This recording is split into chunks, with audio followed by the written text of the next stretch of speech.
Hey everyone, welcome back to Shop Dog Fabrication. I really should be working on the dart right now. I just don't feel like crawling on the cold garage floor today to pull the transmission out. Granted, the engine's out, it would be really easy to do. But what I'm actually going to do is work on a sandblast cabinet. A buddy of mine came over the other day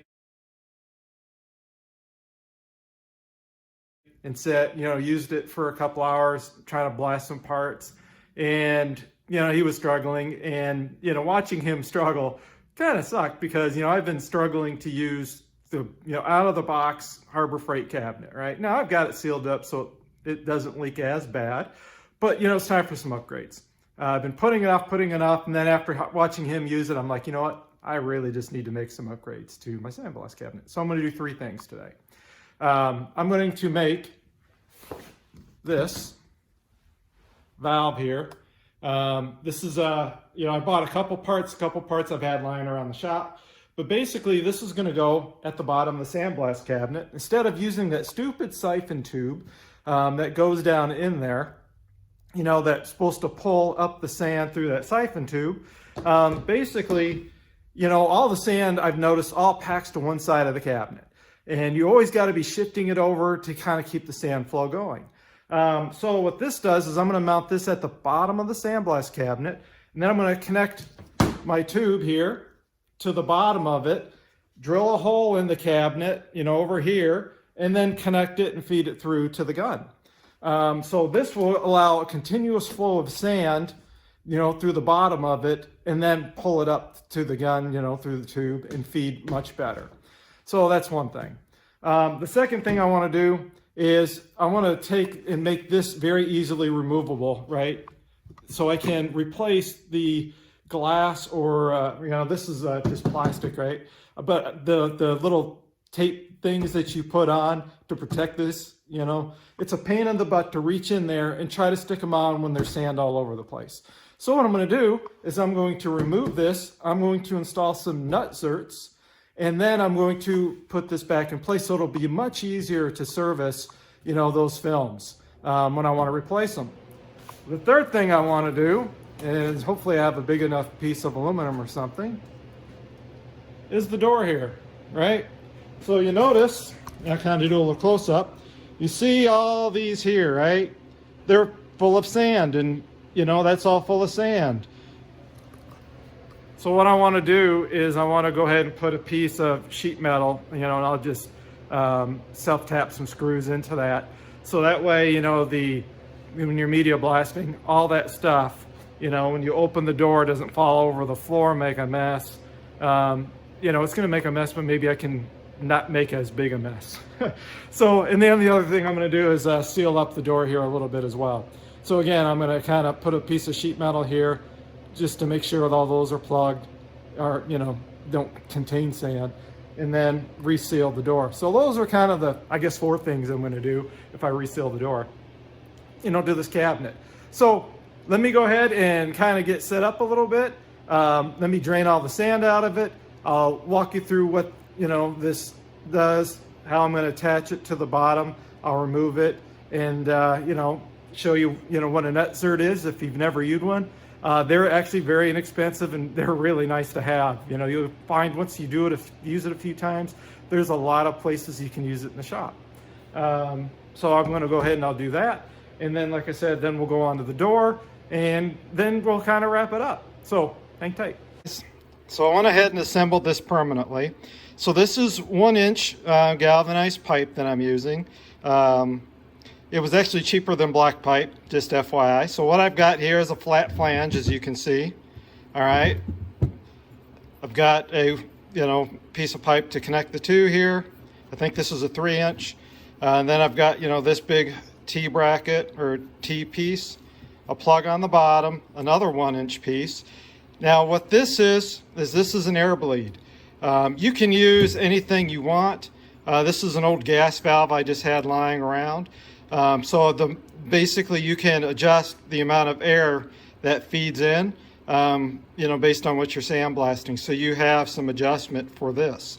So I just basically drilled and tapped this and put it in. If you can find a T-fitting, more power to you. But that's what I went ahead and did. Then you can see here is a 1" to 1/2" reducer. Then a 1/2" piece of black pipe that I had lying around. And then this is a 1/2" barb. And so what I'll do is I've got that clear 1/2" tubing that I'll slip over it. And I'll, to show you what I'll do, drill a hole into the cabinet, for the tubing, and then connect it to the gun itself. So here's the bottom plate from the sandblast cabinet. So what I need to do is I'm going to drill probably a little over 1" hole, maybe 1 1/8" hole in the very center. Put it up to here, mark where I need to drill the holes to mount the base plate to. Then I'll probably put a little silicone on the base plate, bolt this up, and then I'll reattach this back to the sandblast cabinet. All right, guys, as you can see now, I've got it installed. I've got my 1/2" also tubing installed, so it's got a nice tight fit over the barb. The next thing we need to do is come up here. I need to drill a hole, probably right about here in the cabinet, so I can run that tubing through, but I'll be using a grommet as well. So you can see I'll drill probably like a 3/4 inch roughly hole in the cabinet, maybe 5/8 in the cabinet. Slip this grommet in here like so, and then I'll slip the tube right through the grommet here. And then I can connect it to the gun. And then this part of the modification will be done. So you can see now what I was saying, right? There's the funnel. All the sand comes down in the funnel, comes down into this. So we'll have continuous flow of sand coming from that. We can adjust our air bleed with that gas valve I put in. You can use like a valve from under your sink, like a water connection, to turn your water on and off. So you can use a valve like that if you have one. So that's what I'm going to do next. So let me go ahead and make this mod, and we'll go on to the next thing. As you can see, I now have the grommet in place. Tube is run through. I shorten the tube, and I've connected it to the gun. So hopefully this will have a much better effect. Now the one thing is this tube is probably just a hair too small in diameter. I thought this was a 1/2" tube. It was real tight to fit on here. Probably a 5/8" tube would be better. But since I already bought it, I already have it, already cut it, I'm gonna go ahead and try it. But anyway, 5/8" tube may be actually a better size tube to use. Now, if you guys look inside the cabinet, you'll notice basically I've been using duct tape, whatever I can to try and get a protective shield in place. It's a pain in the butt, to put this protective shield in on the inside of this. That is why I want to go ahead and put in nut zerts to be able to remove that in and out real quick and easy, to put in replacement sheets that'll stay in place where I want it, instead of them falling down, that kind of thing. So anyway, I just want to kind of give you a little inside look on why I want to put in nut zerts on this piece, so I can remove it in and out and put my protective film in real easy. You'll notice here though, I have upgraded my light. So this puts out a whole lot more light. This was a previous upgrade. I am going to install probably another light on the other side, so I even have more light.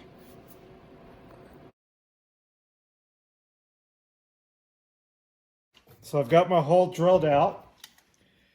I've got the correct adapter set onto the tool. You can see I've threaded on now my nut zert. Now basically I just put it in the hole so it's flush.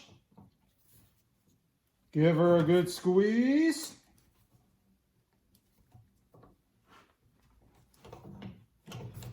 Unthread the tool without dropping the adapter. You can see now I've got my nut zert in place. And now, all I got to do is unscrew this in and out real fast, and then I can, take this apart. So now what I'm going to go ahead and do is do the rest of these. I'll give you a couple of pictures, as I go along. Clean my glass and everything. I'm probably going to put like a weather seal around this as well, so to try to keep the dust from, flowing out.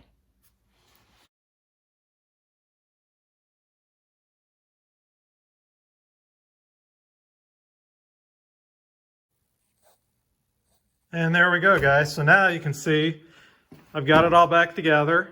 And if you notice, hey, look, I can see inside. So, now basically all I got to do is I can just take my drill, with the screw bit. I can just unscrew these super fast, and I can go ahead and replace, my screen protector that's on the other side of the glass here.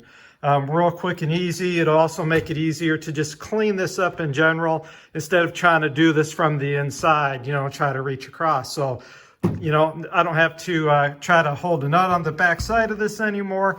With the nut-certs in place, I can just strictly remove all these screws. Basically the nut is, the nut-cert will stay in the cabinet. I can then pull this out, clean it, and put it back in and replace my protective filter nice and easy. So the last thing I need to do is work on what I'm going to do for that door. Well, on the door here, guys, I did not have a piece of aluminum that I wanted to destroy for the door here. I've got some nice aluminum that I'd rather use on some other projects in the future than on this door. So I use this stuff called T-Rex tape. It's a duck style, a duck tape, style tape, but this stuff is ridiculously sticky and strong. If you've never used T-Rex tape, it's expensive, but man, it is worth the money. So you can see now I've got all my holes here covered up. So hopefully, when I open the door up, I'll be able to keep the amount of stuff falling out of the cabinet, all the, grit, when you sandblast to a minimum. So hey everybody, I hope what I showed you today helps you decide what you want to do to your Harbor Freight cabinet. I showed you basically 4 mods today, right? Adding the siphon to the bottom of the cabinet, so it's a whole lot better. Basically adding nut-certs to be able to clean and change out your glass a whole lot easier. Covering up your door there to keep the crap from maybe falling out so your shop stays a little cleaner. You can see the light mod that I did. I would highly recommend get rid of the cheap Harbor Freight light that it comes with, and doing a much better light. And then I also resealed the door up, because it was leaking after all these years. So I hope this video helps you guys out with your shop. By the way, I do never have any sand clogging issues at all.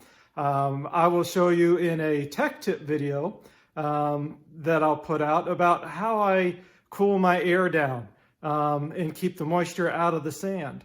I've been doing it this way for many years and it works really good. I mean, I've sandblasted for hours on end and not had a problem with moisture buildup in my, my cabinet. So it's actually very inexpensive and very easy. So I'm planning on starting up a tech tip kind of video section of the shop, some of the different things that I've made over the years or done that may help you along the way with your journey of whatever you want to build, fabricate, make, modify, get ideas to take what I've done and take it a step further. So with that said, guys, take care. Have a great day. Thanks for taking the time to watch. And as they say, like, subscribe, and hit the little bell. Share with your friends, if you think it's worthwhile. And again, thanks for taking the time to watch.